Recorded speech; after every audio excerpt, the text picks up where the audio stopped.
Actress Tamannaah தன்னோட சொந்த நகைக்கடையை open பண்ணியிருக்காங்க. அதுவும் தன்னோட சொந்த பிராண்டான தமன்னா ஃபைன் ஜுவல்லரி அப்படின்னு அவங்களோட ஃபர்ஸ்ட் பிரான்ச்சை மும்பையில் ஸ்டார்ட் பண்ணியிருக்காங்க.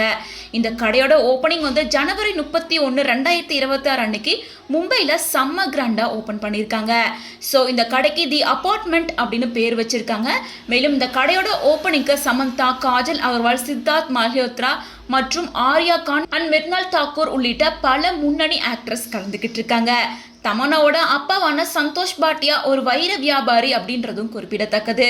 தற்போது தந்தை வழியிலையும் தமன்னா இப்போ தன்னோட சொந்த தொழிலை ஆரம்பிச்சிருக்காங்க. ஸோ அவங்க எப்பவுமே வெற்றி பெற வாழ்த்துக்கள் அப்படின்னு தமன்னாவோட ரசிகர்கள் பலருமே தமன்னாவுக்கு வாழ்த்துக்கள் சொல்லிட்டு இருக்காங்க.